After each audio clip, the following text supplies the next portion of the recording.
May Day May దినోత్సవం ప్రతి సంవత్సరం మే 1వ తేదీన జరుపుకునే స్మారక దినం, ప్రజా సెలవు దినం. చాలా దేశాల్లో మే దినం అంతర్జాతీయ కార్మిక దినోత్సవం లేదా కార్మిక దినోత్సవంతో ఏకీభవిస్తాయి. అంటే ఇవన్నీ కూడా కార్మికుల పోరాటం, కార్మికుల ఐక్యతను గుర్తిస్తాయన్నమాట. కొన్ని పురాణ గాథలు కొన్ని రోజులను పండుగలుగా మార్చాయి. కొన్ని జాతీయ సంఘటనలు ఆ సమాజానికి పర్వదినాలు అవుతాయి. కొందరు మహనీయులు తమ రక్తాన్ని చిందించి కొన్ని రోజులను చారిత్రాత్మక రోజులుగా మారుస్తారు. మేడే ఒక చారిత్రాత్మకం చైతన్య దినం.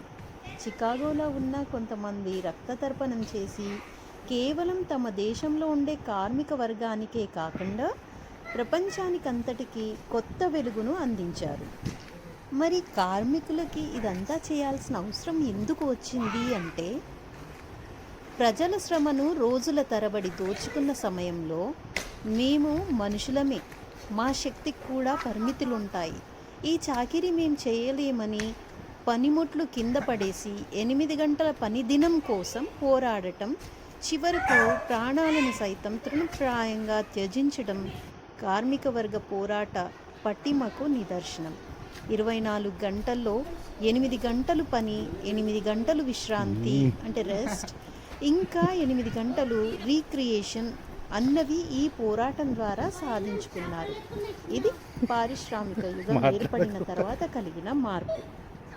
చైనా, టాంజానియా, జింబాబ్వే, దక్షిణాఫ్రికా మరియు ట్యునీషియా వంటి దేశాల్లో మే 1వ తేదీ ప్రభుత్వ సెలవు దినం.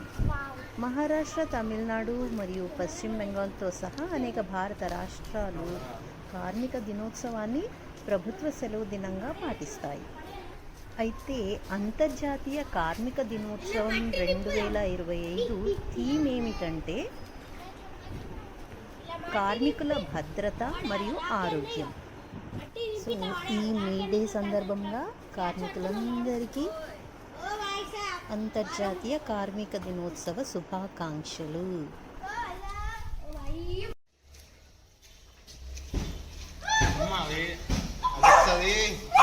ఇట్లా అన్నప్పుడు